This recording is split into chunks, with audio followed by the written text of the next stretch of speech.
Ya, 5 minutos y comenzamos. ¿Está bien? ¿Ya? Sí, doctor, está bien mientras se van incorporando los demás. Ya, perfecto, perfecto. Ya, listo.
Bueno, buenas noches con todos.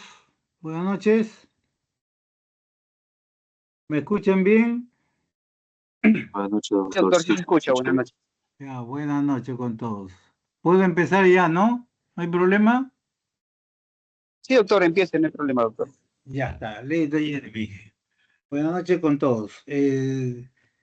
Bueno, ya que estamos en parásitos, ya he visto que ya han hecho varias clases, creo ya, de parásitos. Entonces continuamos con el sílabo. Me toca a mí dictar ahora lo que es un parásito, muy probablemente conocido por ustedes como es el Balantidium coli. Eh, Había una persona antiguamente que era un comerciante y a la vez un investigador, ¿no? Y se dedicó mucho a la parte de investigación de microbiología, o sea, se aficionó bastante, ¿no? Y de tal manera que él creó su propio microscopio, ya ustedes más o menos saben quién es, y pudo observar, fue hasta donde que pudo llevar a su microscopio una lámina, claro, una gotita de agua de un charco, ¿ya? Y pudo observar unos organismos vivos que se movían, pero muy fugazmente, o sea, muy activamente, esos microorganismos y diferentes tipos de microorganismos, y los llamó animáculos. Miren que no eran una sola clase, no se podía distinguir si eran animal, vegetal o hongo, ¿no? Pero eran muy pequeñísimos y se encontraban pues en un ambiente húmedo que es acuático, ¿ya? ¿Saben de quién estoy hablando? ¿De qué persona? A ver, ¿se acuerdan? ¿De que creó su propio microscopio? ¿Se acuerdan? Leeuwenhoek.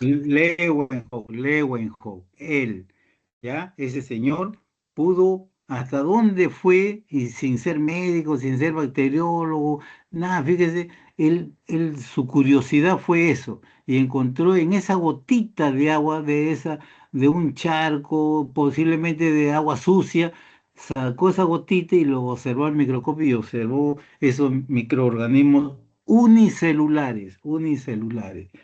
¿Ya? Vamos a ver acá. Se me fue la cuestión. Ahí está, miren, miren, por ejemplo, están viendo, ¿no? A ver, vamos a ver si puedo sacar ¿de qué fue? Acá, a ver. Láser, ya está. Miren estos microorganismos, ¿ve? Cómo se mueven y estos están en una gotita de agua. Miren a este que está acá en el centro y se observan, tiene unos cilios, ¿ya? Eso, miren, choca con algo esos cilios y se retira él, ¿no? Además que lo protegen esos cilios porque están rodeando su cuerpo, le sirve como sensor, ¿no? Una especie de sensor, ¿ya? Miren.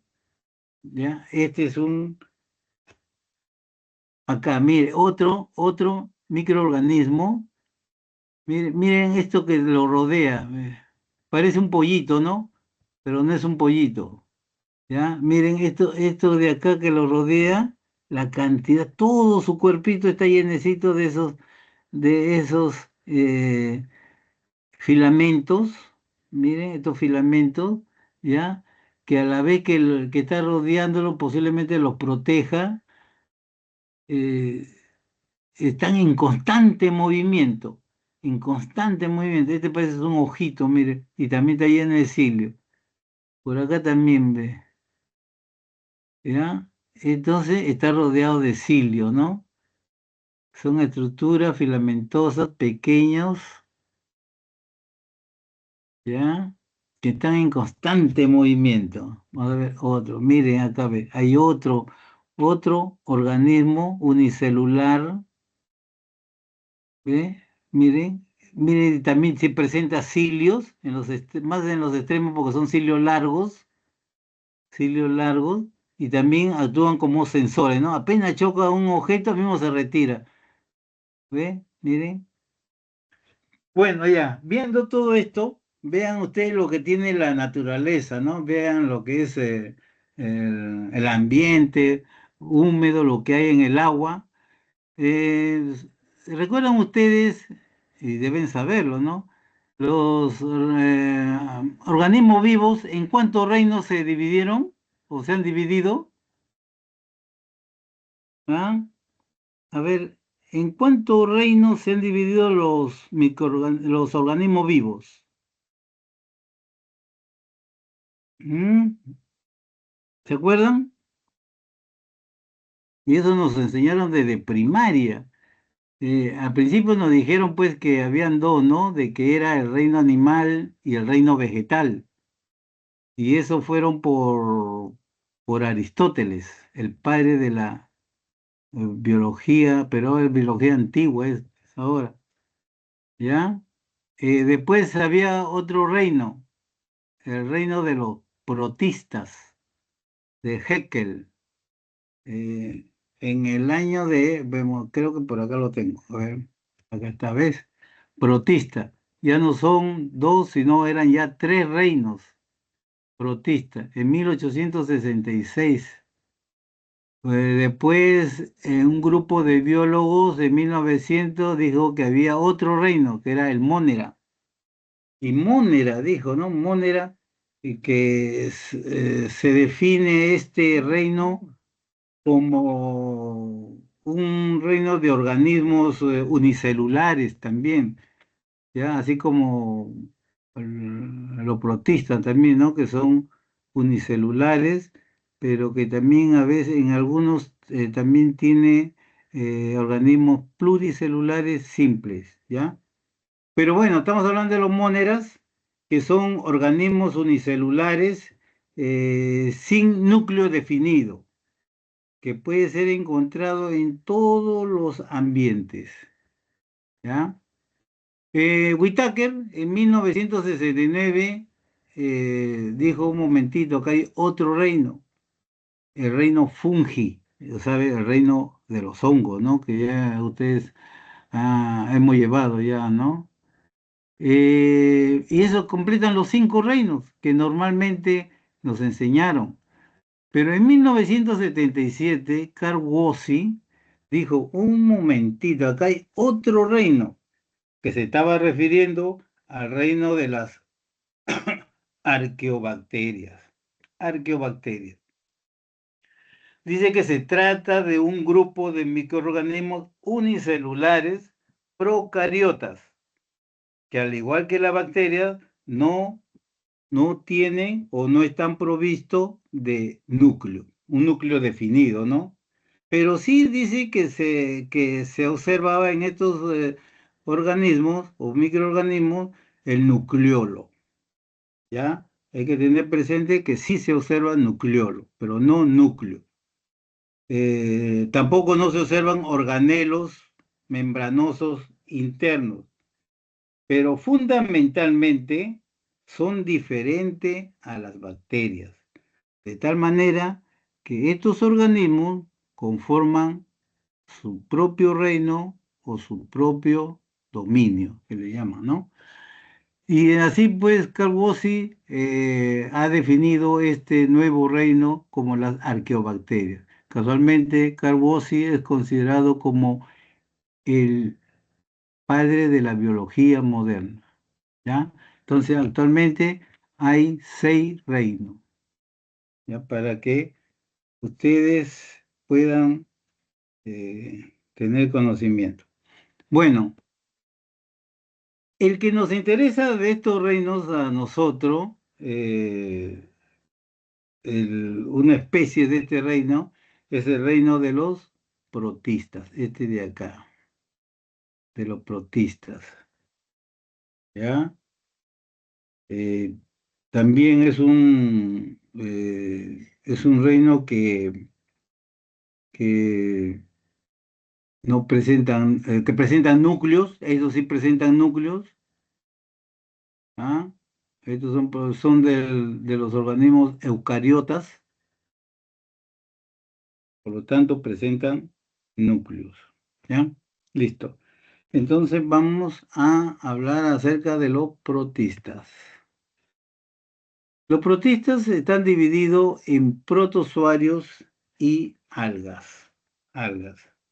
Ustedes saben que los protozoarios son organismos microscópicos, eso es lo que hemos visto al principio, unicelulares, heterótrofos, fagótrofos, también depredadores o detritívoros, a veces misótropos, que viven en ambientes húmedos o directamente en medios acuáticos como los hemos observado en las primeras láminas, ya sean, puede ser agua salada, agua dulce, en los charcos, en los lagos, riachuelos, etc.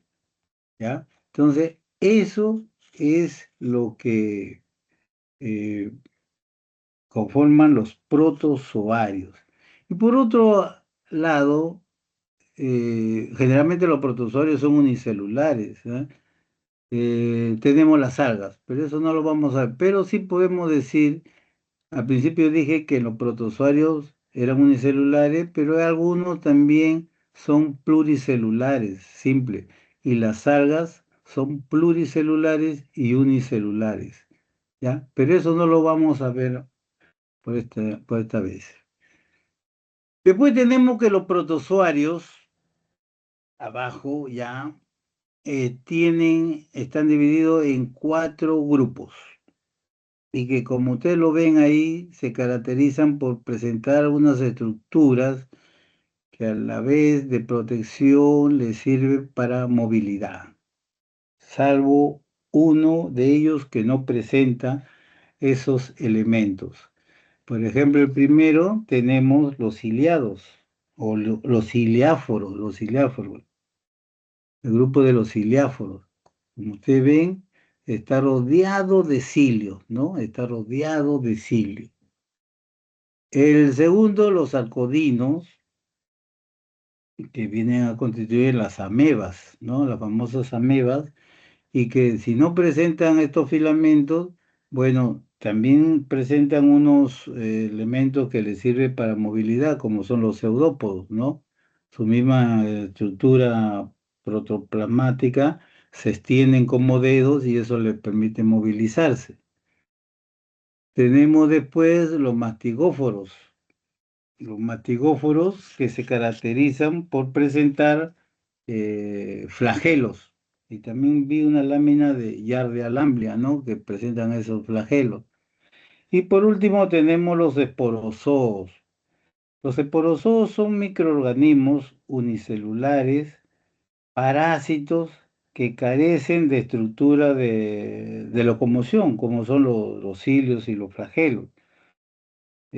Por otro lado, son parásitos obligados, que significa que viven y se multiplican dentro de células pueden ser de animales o de humanos, y por lo tanto van a causar enfermedades, ¿ya? Se reproducen formando esporas y enfermedades como, por ejemplo, dentro de estos porozoos tenemos los Plasmodium, que causa el paludismo, Trypanosoma cruzi, tripanomoniasis, etcétera.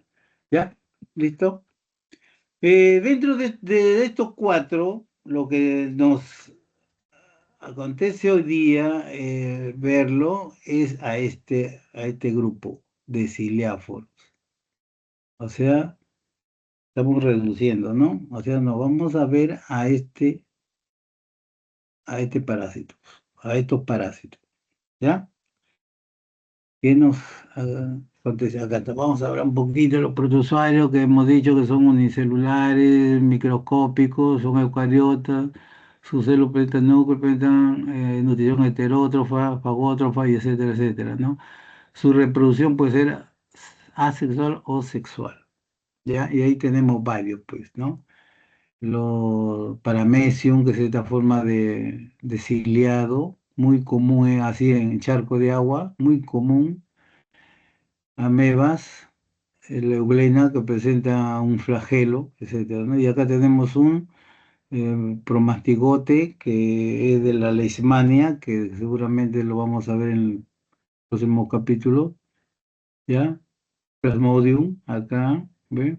Y ahora, la importancia de los protozoarios. Esto es bastante importante porque contribuyen a la fertilidad de los suelos y algunos viven en el tracto digestivo de animales y como dije también pueden causar enfermedades, ¿no? Pero es bastante importante sobre todo en cuestión agrícola, ¿ya? Ya, bueno, Haeckel era también muy aficionado a estos organismos porque él estudió los protistas y, y miren que él pudo plasmarlo en un lienzo, todos estos organismos que él pudo observar, la forma que tienen, ¿no? Pero todos presentaban cilio, ¿ves? Todos presentaban cilio, en algún pequeñito, pero presentaba. Algunos eran sésiles, otros eran fijos, etcétera. Pero lo llevó a esto. ¿Mm? Acá está un ejemplo de Plasmodium. Casi todos los ciliados tienen la misma estructura y se toma como ejemplo al paramecio, ¿ya? Al paramecio, tomando un ejemplo de un ciliáforo. Bueno, constituye un filo protista, su nombre científico es ciliáfora. eh, Viene de palabras griegas, uno quilis, que significa párpado o pestaña, y foro, portador, aludiendo a su recubrimiento por cilios. Ese es en cuanto a sus eh, raíces de la palabra, ¿no? ¿Ya? Como ustedes ven acá, está cubierto por cilios, está cubierto por cilios. ¿Ya? Algunos, como le dije, pueden ser sésiles o fijos en el suelo. ¿Ya? Se alimentan de bacterias, algas o detritus. Algunos son parásitos obligados o oportunistas, como el que vamos a estudiarlo. Tiene protozoos grandes, algunos alcanzan hasta 2 milímetros de longitud. Su estructura es compleja y organizada. Miren acá lo que presenta. Hay una depresión en su cuerpo, hay una depresión y que constituye una abertura, y eso es su boca de ellos, y eso se llama citostoma, citostoma, ¿ya? Después tiene una prolongación como un tubo que ingresa, y viene a ser el esófago, prácticamente un esófago, o citofaringe también le llaman, citofaringe, y que va a desembocar en una estructura que viene a ser la vacuola alimenticia o vacuola digestiva, acá, ¿ya? Vacuola digestiva. Acá tenemos como una estrella, ¿no? Pero estos son vacuolas contráctiles. La vacuola contráctiles que también tienen presentan dos en ambos extremos y lo que caracteriza más a estos organismos es que presentan dos estructuras, dos núcleos, dos núcleos. Un núcleo grande que se llama macronúcleo y otro pequeñito que es el micronúcleo. No sé si yo vi la lámina que pusieron hoy día y era un trofozoito, ¿no? Y que justamente era el Balantidium coli, que si ustedes han observado, lo que llama bastante la atención es su macronúcleo y tiene una forma riñonada, que en el centro del vértice que forma se encuentra el micronúcleo, chiquitito nomás, ¿ya? Y como ustedes han visto, es un parásito grande, que es fácil de encontrarlo al microscopio cuando uno hace tiene una muestra en fresco, ¿ya? Una muestra de heces en fresco se puede observar rápidamente esto. ¿Listo? Acá tenemos otro tipo de ciliado, Tetraimena thermophila, la estilonicia. Miren este de estilonicia, por ejemplo, parece un animalito, ¿no? Pero es un parásito. La tinido, que está envuelto por una membrana que se llama lórica. Estos son otros tipos. El Balantidium coli. El Balantidium coli es un parásito que pertenece a los protistas. Viene de la familia o del género, pues, ciliáforo, ¿no?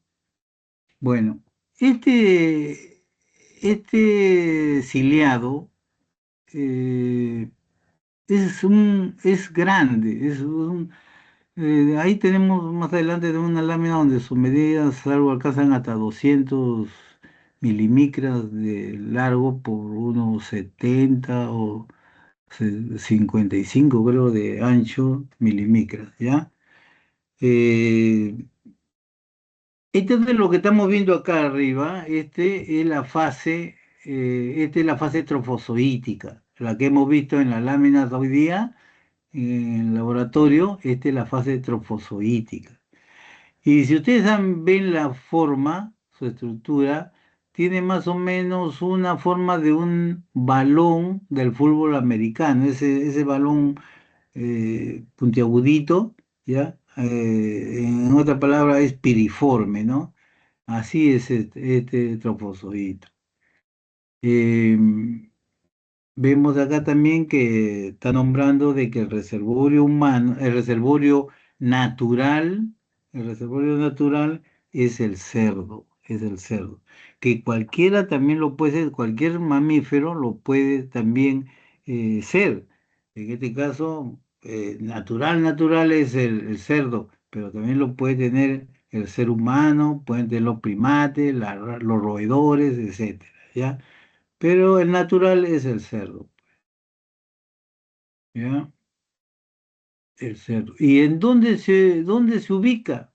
¿En cuál es su sitio preferido de este parásito? El sitio preferido de este parásito, o su hábitat, mejor dicho, su hábitat, es el colon. El colon. Su hábitat de este Balantidium es el colon. Vamos a seguir hablando y cómo llega ahí, ¿ya? Valentín Cole, descubierto por Masten en 1857. Este señor lo observó en dos pacientes que presentaban una diarrea disentérica. Lo pudo observar ahí y lo nombró y lo puso en el grupo de los paramecium, de tal manera que le denominó, al principio se denominó Paramecium coli, después ya cambió a Parantidium coli. Es de distribución mundial, se encuentra en todo el mundo, sobre todo en los países que crían o tienen cerdo, pues no, que son criadores de cerdo, ya en cantidad. Eh, es pero donde causa infecciones, donde causa enfermedades, es sobre todo en los países subdesarrollados, en vía de desarrollo, porque son países donde carecen de sanidad, ¿no? O sea, no tienen una forma sanitaria adecuada. Por ejemplo, el agua contaminada con las heces de los cerdos, y ahí se depositan pues los quistes, ¿no? Y en zonas tropicales también, en las regiones tropicales y subtropicales, porque ese clima favorece a la supervivencia de los quistes. Es una zoonosis, es una zoonosis, o sea, causa una enfermedad que se llama la balantidiasis, por lo tanto es una zoonosis. Esto no lo vayan a hacer, pues miren, esto ya es demasiado, ya cómo van a permitir que hagan esto, ¿no? Que vayan a ver a estos animales y que los padres vayan a permitir hacer esto. Está, no, pero se ha puesto para que no lo hagan, ¿ya? ¿Listo? Esto es, el Balantidium coli presenta dos fases. Una fase que es, una fase que es eh, trofozoítica, que está acá, que esta es la que tiene esta forma de piriforme, que le dije, ¿no? Y tiene otra fase que es la fase cística o quística, ¿ya? Quística. Entonces presenta dos fases. Y la fase trofozoítica es la infecciosa y la fase quística es la de transmite la infección. La que causa la patología es la trofozoítica.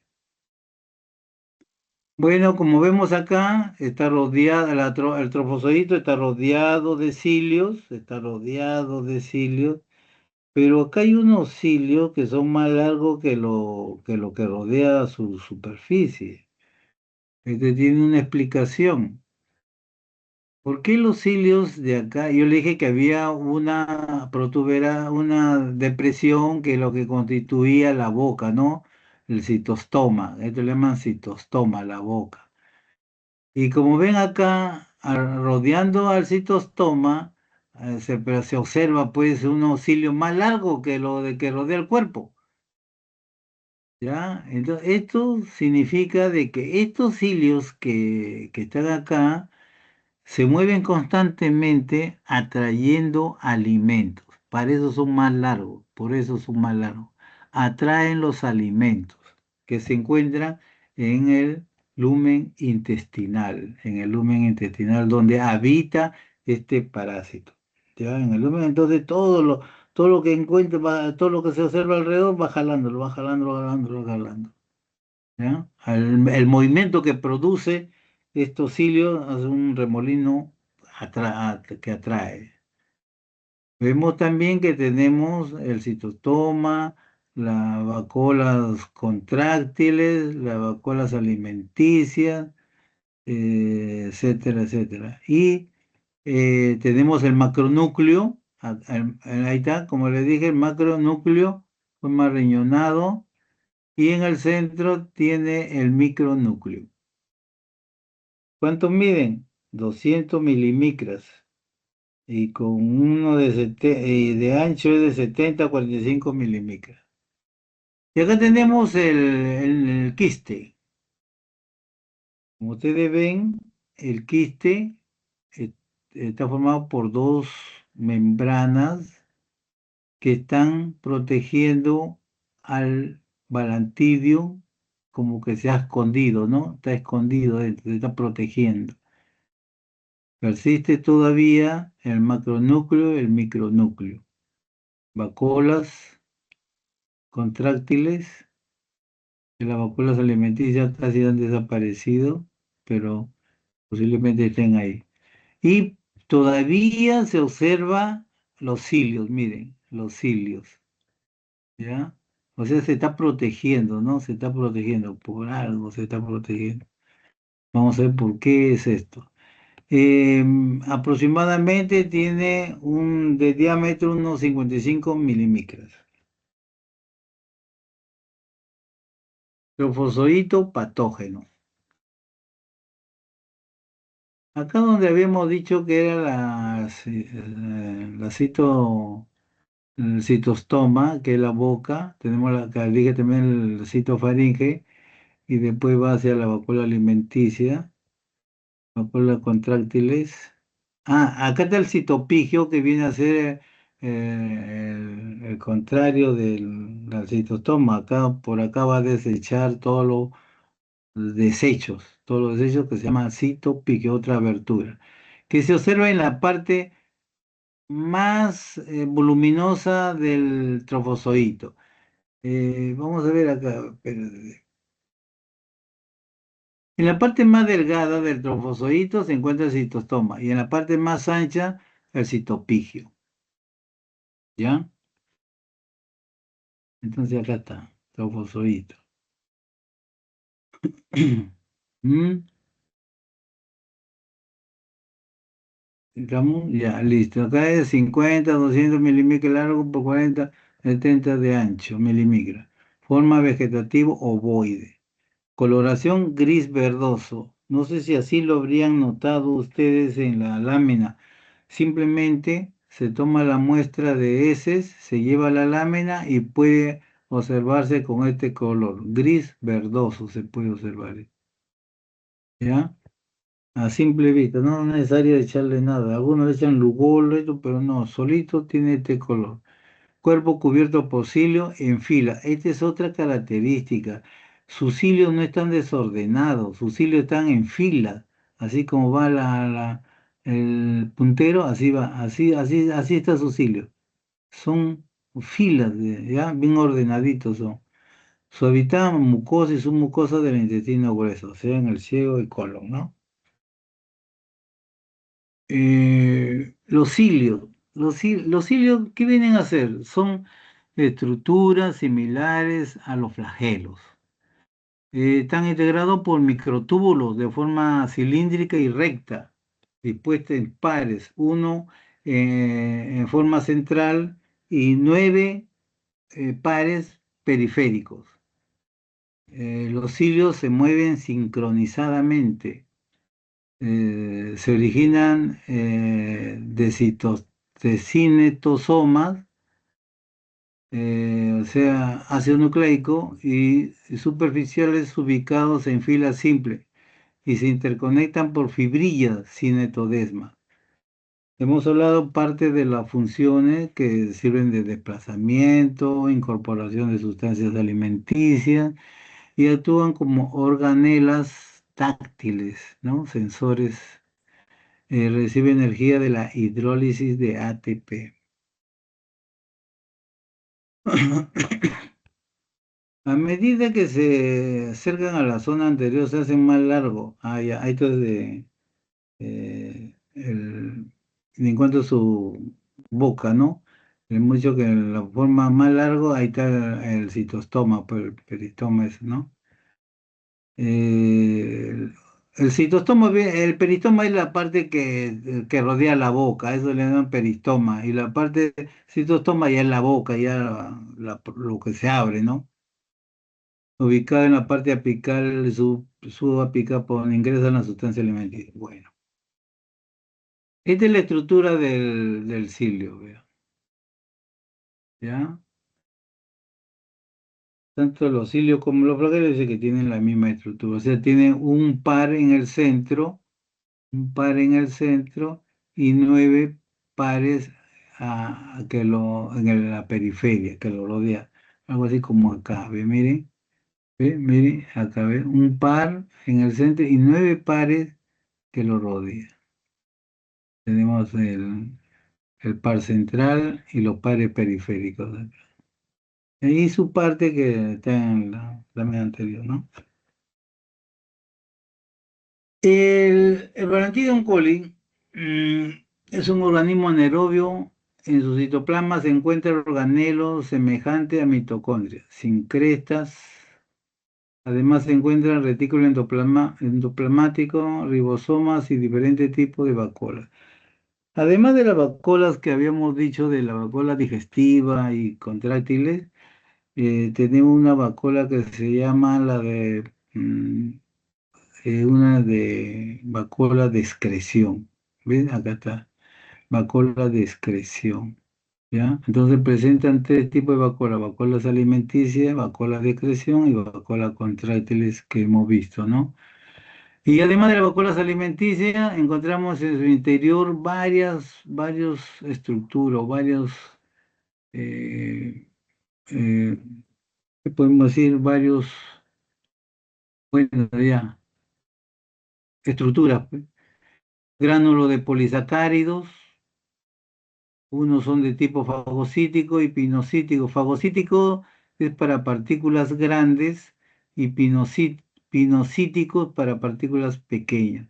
Después tenemos los peroxisomas, contienen enzima peroxidasa. Se encuentran también los lisosomas primarios y secundarios. También hialuronidasa, que digieren el ácido hialurónico de la célula del hospedador, ¿ya? Presentan mucocistos, organelos en forma de barra que están unidas a la membrana celular. También interviene en la formación de quiste. Se observa la presencia de glucosa 6-fosfato y de fosfatasa alcalina. Ambas actúan en la regulación de la glucosa que utiliza como fuente de energía. Las vacuolas de excreción, como su nombre dice, transportan y eliminan metabolitos a través del citopigio. Por algo está el citopigio ahí, ¿ven? Y las vacuolas contráctiles, una situada en el centro y la otra en la parte posterior, en la parte próxima al citopigio, o sea, en extremo, ¿no? Funcionan como organelos osmoreguladores. Los núcleos, ya hemos dicho que son dos, uno que es el macronúcleo trófico, regula las funciones de alimentación y de regeneración, y el micronúcleo, redondo u ovalado, almacena la información genética e interviene en la reproducción. Miren cómo acá, por ejemplo, en este Parantidium, cómo la abertura o citostoma, cómo está ingresando un alimento, ¿ve? Uno de sus alimentos. Acá se ha tragado, que acá se ha tragado algas rojas y se ve, pues, ¿no? A través de su membrana se observa. ¿Ve?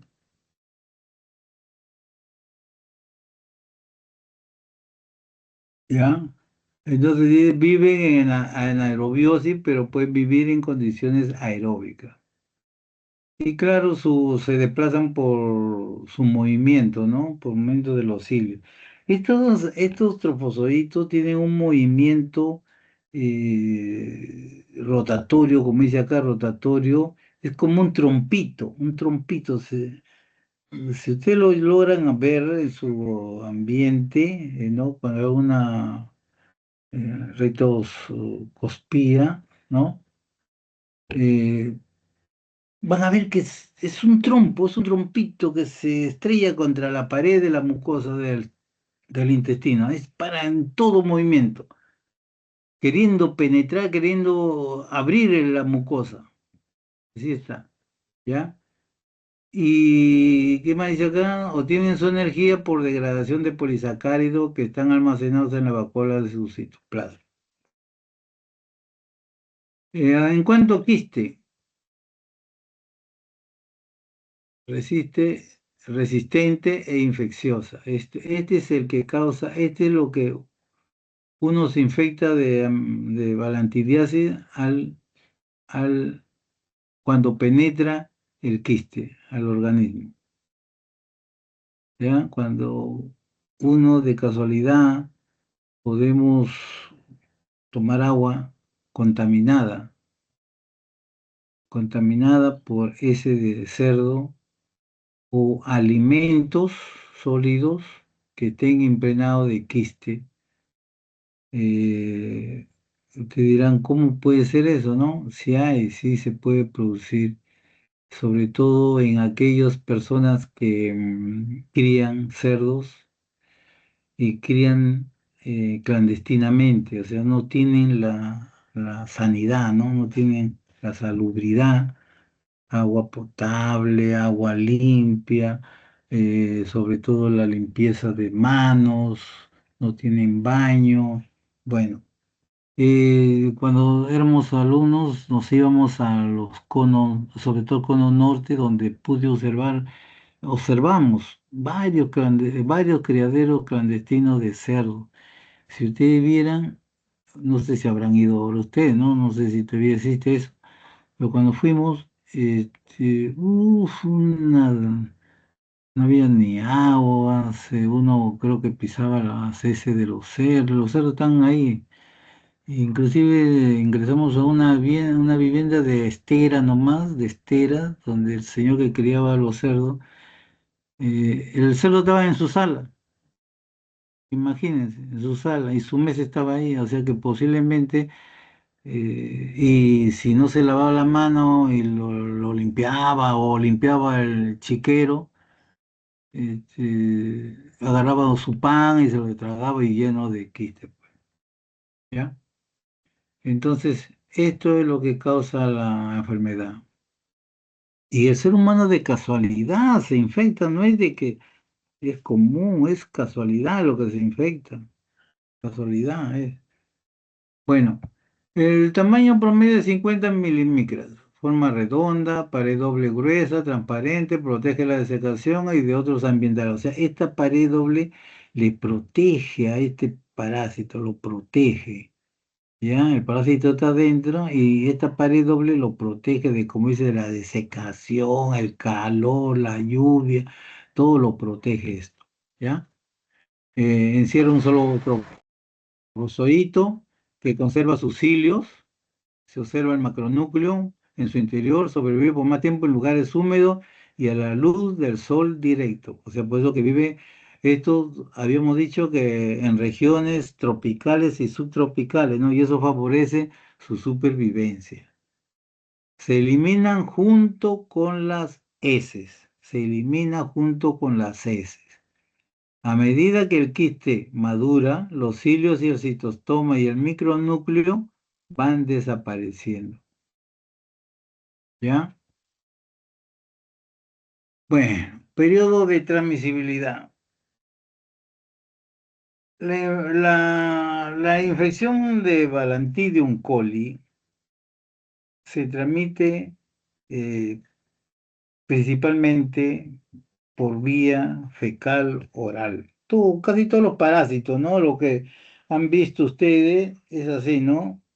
Los parásitos que ya han llevado a las clases anteriores, eh, todo se transmite así, fecal oral, a través de la ingestión o alimentos contaminados con ese que contienen los quistes del parásito. La forma más común de transmisión es la contaminación de alimentos y agua, pues. Ese es lo más común, ¿no es cierto? Por eso es que hay que lavar ah, los alimentos, hay que lavarlos, hay que tomar agua siempre potable o hervida, ¿no? Más que todo, porque el potable también está todo a veces contaminado también. ¿Ya? Listo. Vía de transmisión fecal oral, ¿no? A través de los alimentos. Malos hábitos de higiene. Malos hábitos de higiene. Y eso siempre debemos tener presente, ¿no? El lavado de manos. El lavado de manos inadecuado, después de ir al baño o antes de comer, puede facilitar la transmisión. ¿Ya? Puede facilitar la transmisión de esta enfermedad. Contagio de alimentos, ya está listo, perfecto. Ciclo de vida. ¿Cómo puede ocasionarnos, o cuál es su ciclo de este parásito? Ahí está, más fácil, ¿no? Más comprensible. Podemos decir que eh, en dos palabras, tres palabras. Este, hemos hablado de que en el vaso ahí de agua pueden estar los quistes. En los alimentos también pueden estar los quistes, ¿ya? Supongamos que estamos en esa casita que le dije de ese señor y ahí está el quiste en su vaso de agua o en su pan o lo que sea, ¿no? En su mesa que vimos que estaba negra, su mesa. El cerdo pasó por mi lado, un tremendo cerdo, en su propia sala. No sé si él dormía con él, no sé. Bueno, entonces él se lleva ese vaso de agua con quiste y se lo traga. El quiste ingresa al estómago, al intestino delgado, ya se desenquista y se transforma en trofozoito. El trofozoito llega al, al intestino grueso, al lumen del intestino grueso, al colon, la parte del ciego, y ahí se reproducen en cantidad, se reproducen en cantidad, o también poco, ¿no? Y a veces ingresan un montón de quiste, gran cantidad de quiste, o a veces ingresan poco quiste, dependiendo, ¿no? Pero ahí se reproduce, ¿ya? Una vez que se ha reproducido y tanta cosa ha formado posiblemente ha causado herida al colon, a la mucosa, bueno, pero seguimos el ciclo de vida. Entonces, cuando ya se ha reproducido y él ve que ya va a salir a través de las heces, entonces para protegerse ya se va convirtiendo en quiste, se va convirtiendo en quiste, ya se va convirtiendo en quiste porque él va a salir. Si salen trofosoditos no va a vivir mucho, pero sí salen a veces también. Pero más se protege y va formando su doble capa a través de sustancias, enzimas, entonces forma su doble membrana y sale al exterior en forma de quiste. Sale al suelo, como dicen, hemos visto de que sobrevive más en sitios húmedos, directo al sol, etcétera, etcétera, en un ambiente tropical, vive más y puede seguir contaminando, ¿ya? Entonces, ese es su ciclo vital, su ciclo de vida, ¿perfecto? Su ciclo de vida. ¿Ve? Ingresa como quiste, se transforma en trofozoito, se multiplica a la hora que va a salir por a través de las heces, se vuelve quiste, ¿ya? Se vuelve un quiste. Mm,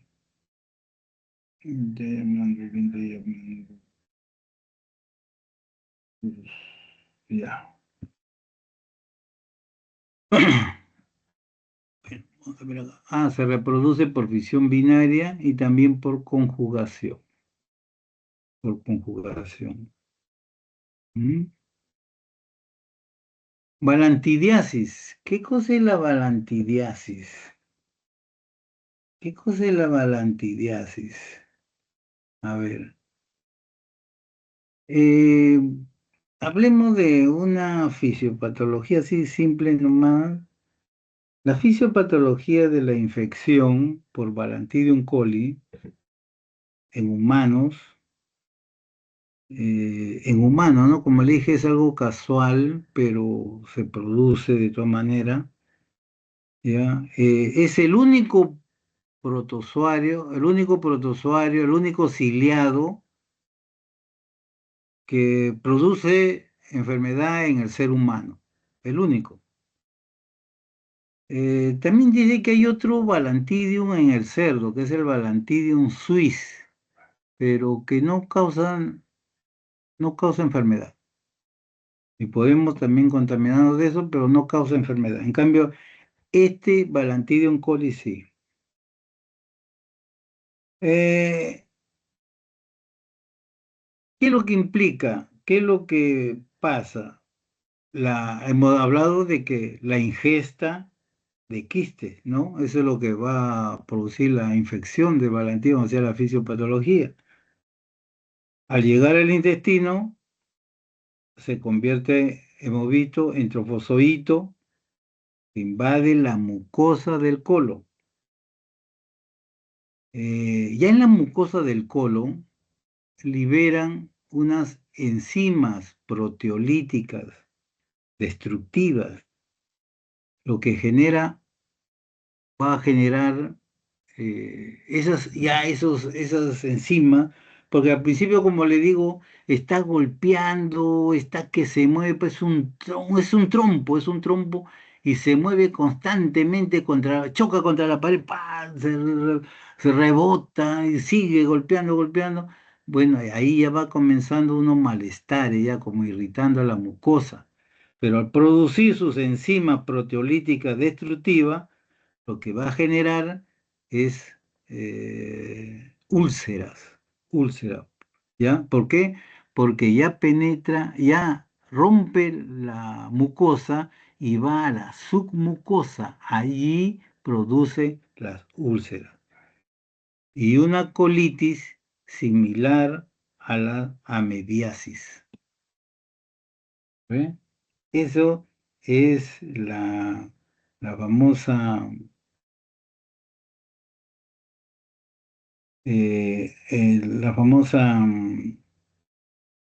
balantidiasis. Balantidiasis. Entonces, acuérdense que la balantidiasis es causado por un parásito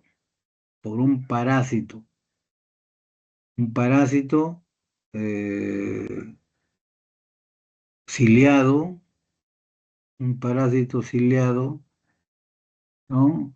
Eh, que viven en dónde? Que vive en el colon del cerdo y de los humanos. Vive ahí, ese es su hábitat de ellos. Vive en el colon del cerdo o- y de los humanos. ¿Ya? Eh, Se reportaron dos casos de una epidemia que hubo en 1971 en la isla de Truk. En la isla de Truk hubo una especie de epidemia y en 1978 en Ecuador. Esos son, bueno, es el único caso tipo epidemia que hubo. ¿Ya? Agente causal esto le he puesto ya como para que, pero ya le dije, ¿no? ¿Qué cosa es lo que va a causar las úlceras? Agente causal la valentíase coli, un parásito protista. Invade la mucosa y la submucosa del intestino grueso y ciego. Sus mecanismos patógenos son, esto podemos ser, lo que le he dicho, podemos dividirlo en dos tipos, ¿no? Mecánico y lítico. Ya, mecánico viene a ser el gran tamaño y movilidad que él produce. Choca contra las paredes, impide la absorción de agua. Cuadro clínico, diarrea. Una diarrea produce. Ya cuando ya desde que ya perfora la mucosa, ya está produciendo ya diarrea. Ya hay diarrea. Cuando ya produce úlcera, ya la diarrea ya toma otro nombre. ¿Ya? La diarrea se pone ya más peligrosa, porque ya hay perforación tanto de mucosa como de submucosa. Y puede llegar este señor, este parásito, puede llegar a perforar la pared intestinal. Y como ustedes saben, ¿qué encontramos una vez que perforamos la pared intestinal? ¿Qué encontramos ahí una vez que perforamos la pared intestinal? ¿Ah? Alguien me responda, ¿qué encontramos?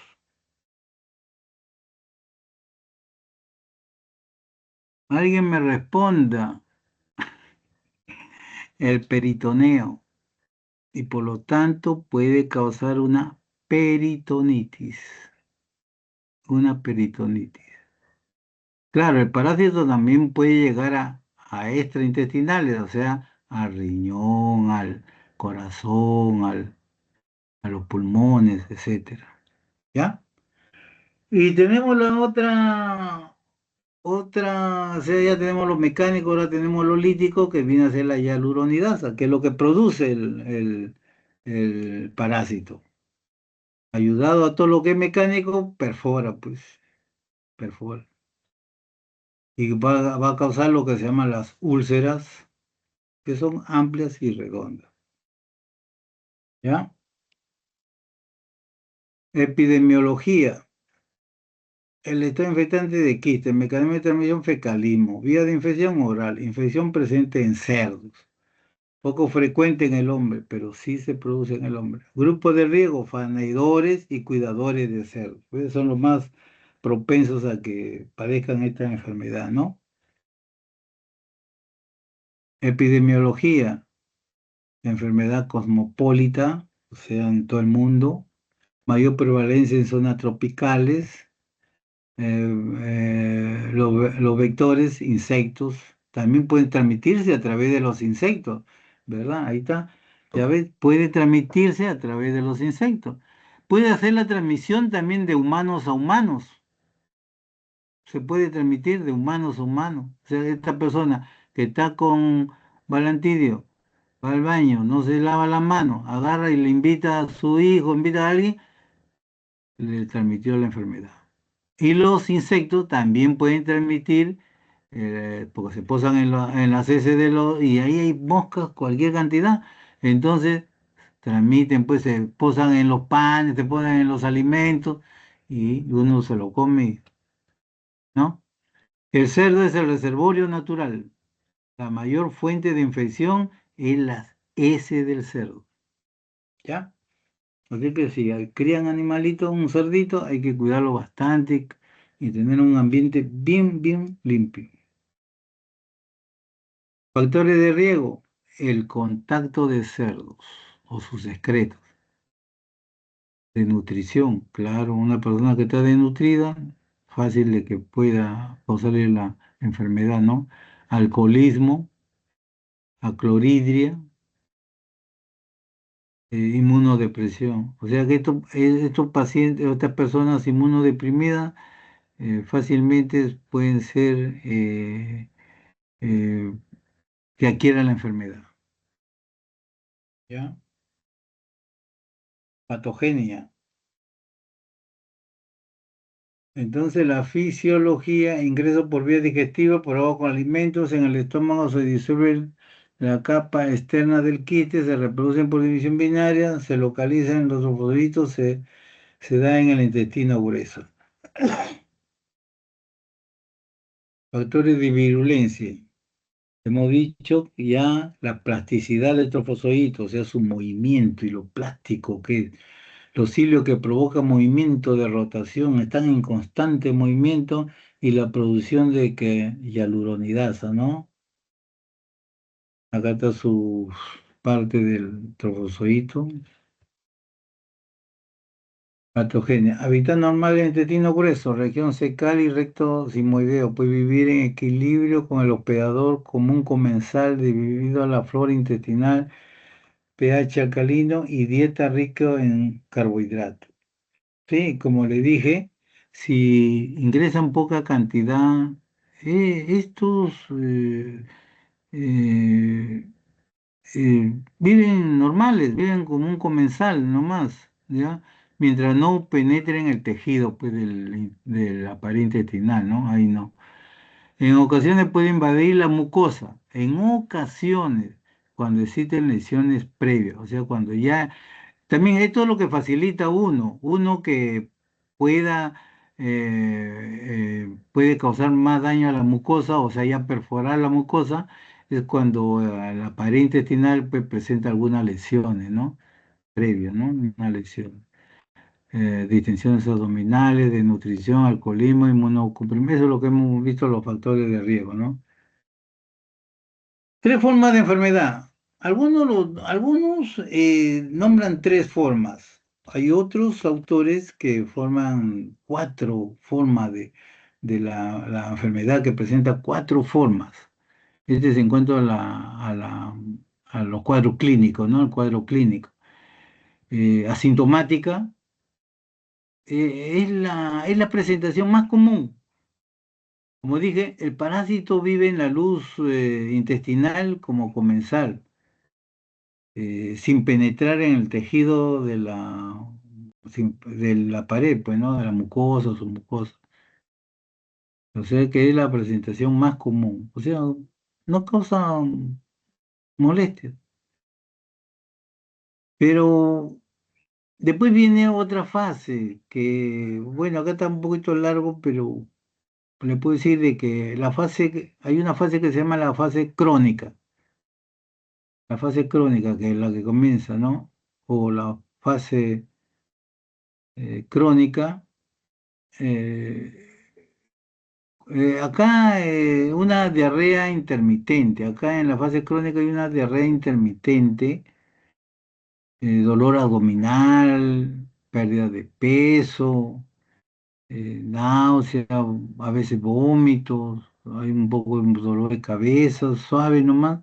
Pero lo que sí caracteriza acá en esta la palantidasis crónica es de que hay una diarrea con moco, pero sin sangre.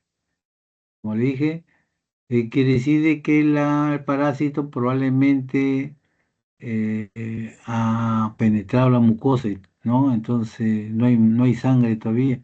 O está haciendo daño a la pared tanto que produce una diarrea, pero hay diarrea con moco nomás, con moco, ¿ya?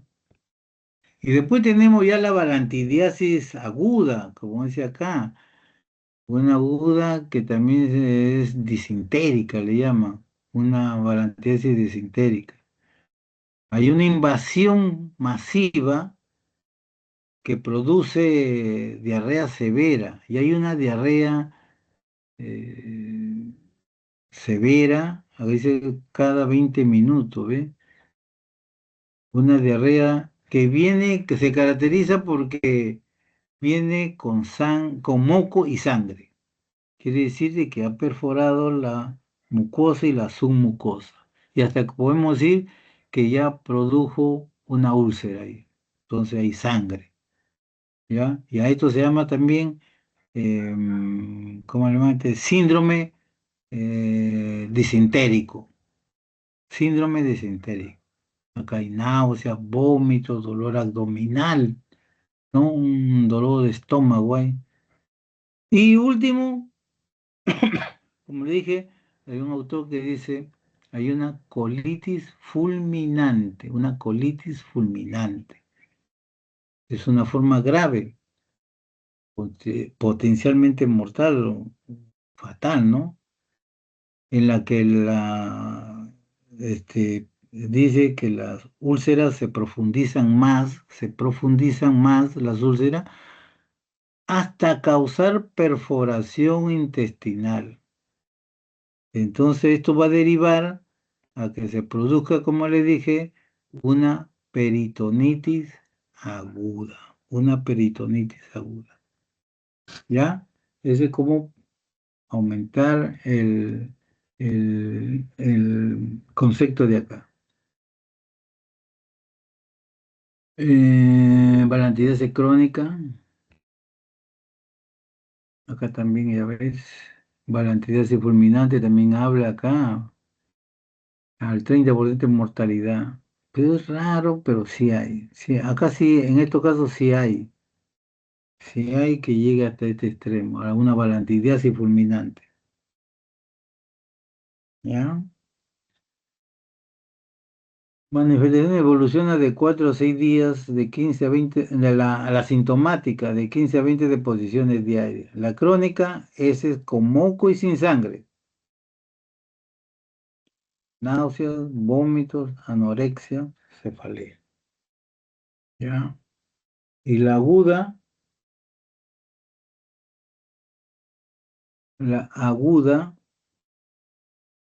disentería, deposiciones con sangre y pus, dolor abdominal, tenemo, pujo, hasta las famosas úlceras. Úlceras. Mm,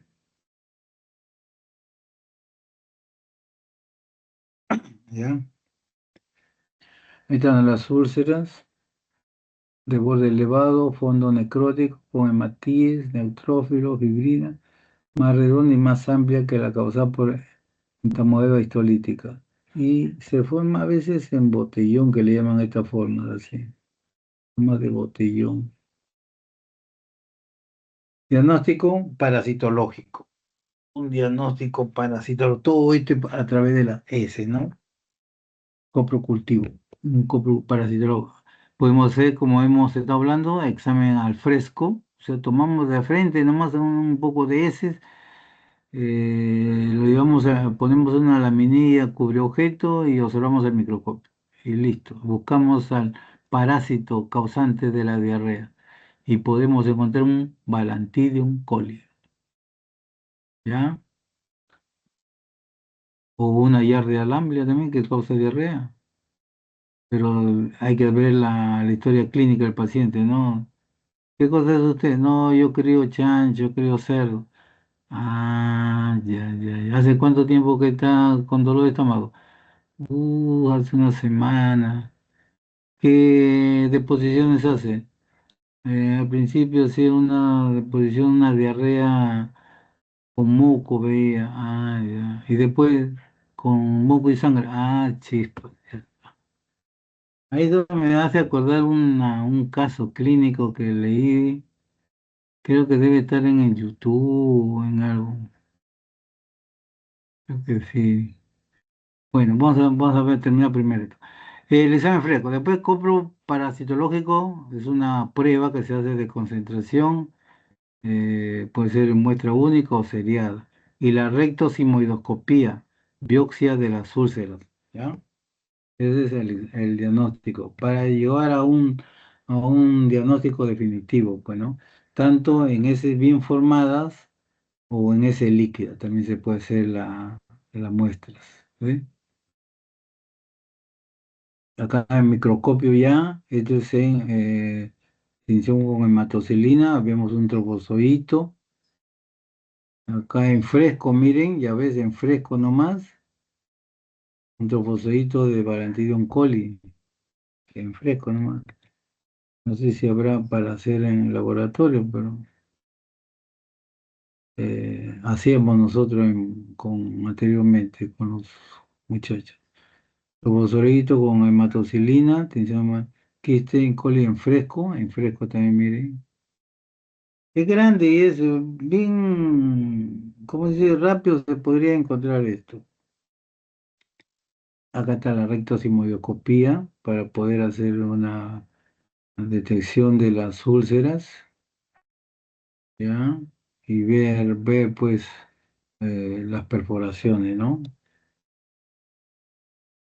Método de Barman, esta es otra tinción también, este es otro método, ¿ya? Utilizan el trofozoito para observar y los quistes también, el tratamiento. Bueno, eso me hace acordar de un caso. Sí lo he leído esto, de que se produjo, creo que en la época del COVID-19 o 20, no me acuerdo, tendría que buscar ese reporte de Cayetano Heredia, de la Universidad de Cayetano Heredia.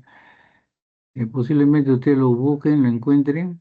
Algo así me acuerdo de una persona que llegó al hospital y era señor de edad ya, 78, 75 años por ahí. Em, Vino porque eh, era un campesino y que criaba cerdos. Y eh, manifestaba que presentaba pues una enfermedad, ¿no? Unas diarreas. Y cuando le preguntan, ¿hace cuánto tiempo tiene usted esa diarrea? Hace 3 meses, 3 meses. Ah, 3 meses. ¿Y cómo comenzó? Así como le dije, una diarrea con moco primero y después ya con sangre. Y que tenía náuseas, vómitos, con dolor de estómago. ¿Ya? Entonces le dan lo tratan con amebicida y fármacos antibacterianos también, pues, ¿no? Porque si hay sangre, quiere decir que ha perforado posiblemente el intestino, la pared intestinal, y hay que combatir las bacterias, ¿ya? Pero 3 meses, o sea, dice, a los primeros meses, al primer mes, el primer mes era con moco y al último mes, en el tercer mes, ya era con sangre. Entonces lo trataron, pero no se alivió. No se alivió el señor, no se alivió. Le hicieron resección. Primeramente le hicieron una colos- colonoscopía, ¿ya? Para ver, pues, no, si hay perforación, si hubo, si había, pero no vieron la cantidad. Entonces, hicieron resección, hicieron colonoscopía terminal, nada,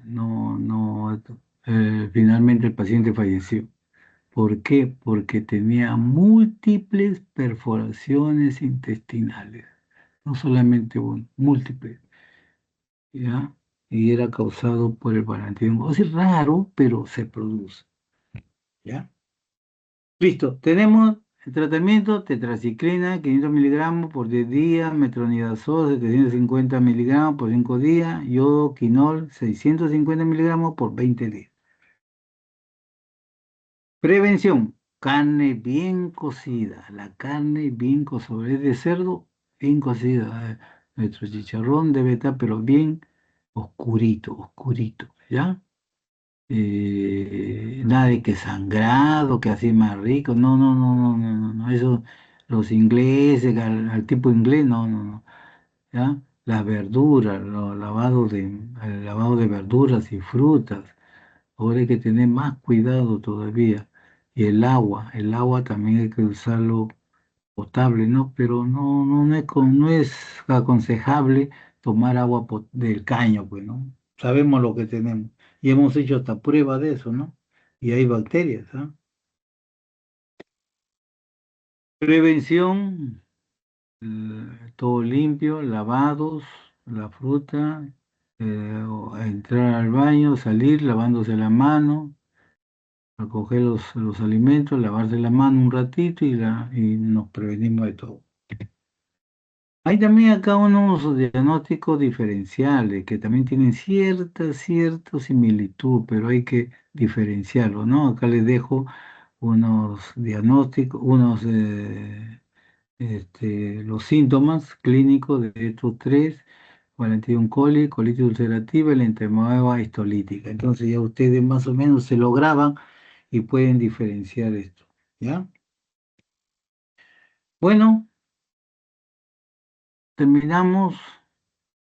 Y como le dije, tengan bastante cuidado al comer carne de cerdo, sobre todo.